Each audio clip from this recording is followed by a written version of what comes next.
তোমাদেরকে এবং তোমাদের মাধ্যমে আমি সারা বাংলাদেশের জাতীয়তাবাদী ছাত্র দলের সকল নেতাকর্মী সমর্থকদেরকে জানাই বিরচিত অভিনন্দন। একটি কথা মনে রাখবে সবাই, তোমরা যদি তোমরা আগামী দিন সাহস এবং সততার সঙ্গে এগিয়ে যাও, তাহলে বাংলাদেশের গণতান্ত্রিক আমি জনগণ তোমাদের সাথে আছে, ইনশাল্লাহ তোমাদের সাথে ভবিষ্যতেও তারা থাকবে। মনে রাখবে সবসময় একটি কথা, এই দেশের জনগণই বিএনপি তথা বাংলাদেশী জাতীয়তাবাদী শক্তির সকল রাজনৈতিক ক্ষমতার উৎস।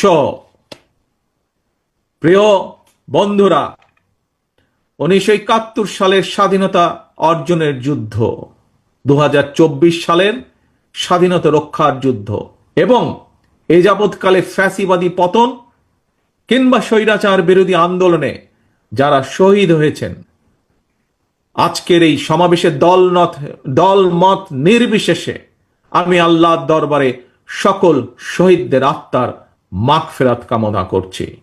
সকল শহীদদের শোকাহত পরিবারের প্রতি জানাই গভীর শ্রদ্ধা।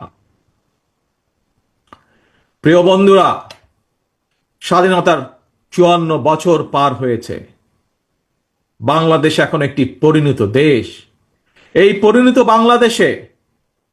বাংলাদেশের জনগণ আর বিভেদ, বিরোধ, প্রতিহিংসা, প্রতিশোধের রাজনীতি তারা চায় না। রাজনৈতিক দলগুলোকে এ কারণেই জনগণের কাছে সেভাবে জবাবদিহি করতে হবে। রাজনৈতিক দলগুলোর কাছে জনগণ চায় রাজনীতির গুণগত পরিবর্তন। সুতরাং আসো, কথামালার রাজনীতি নয়, বরং আমরা শুরু করি মানুষের জীবন মান উন্নয়নের রাজনীতি।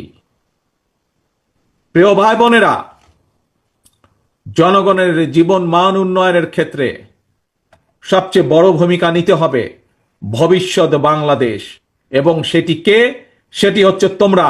আজকে যারা তোমরা এখানে উপস্থিত হয়েছ, তোমরা সহ তোমাদের মতন তোমাদের সহপাঠী, তোমাদের সহকর্মী যারা সমগ্র বাংলাদেশে ছড়িয়ে ছিটিয়ে আছে, তোমাদেরকে সেই ভূমিকা পালন করতে হবে।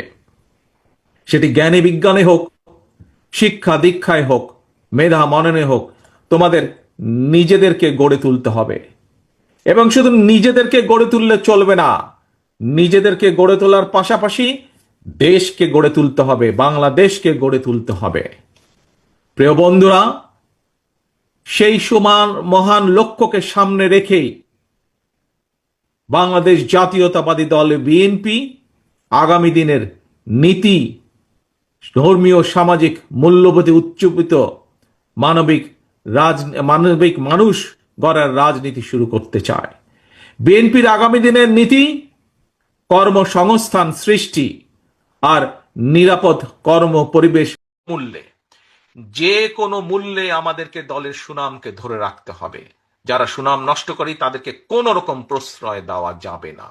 এই জন্য আপনারা এই কথাগুলো বলছেন যে ওরা ক্ষমতায় ছিল, ওরা জনসমর্থনে দেশ পরিচালনার সুযোগ পায়নি, ক্ষমতা দখল করে ক্ষমতায় ছিল। আমরা দেশ পরিচালনার সুযোগ পেতে চাই জনগণের সমর্থন নিয়ে, এবং সেই জন্যই দেশ পরিচালনার যদি সুযোগ পেতে চান, দেশ পরিচালনা যদি করতে চান, তাহলে নিজেকে সেইভাবে গড়ে তুলতে হবে। নিজের প্রতি মানুষের সেই সমর্থন, আস্থা অর্জন করতে হবে। আমার দেশে ফিরতে সময় আছে, কিন্তু তারেক স্যার শীঘ্রই ফিরছে। আপনারা প্রস্তুত তো?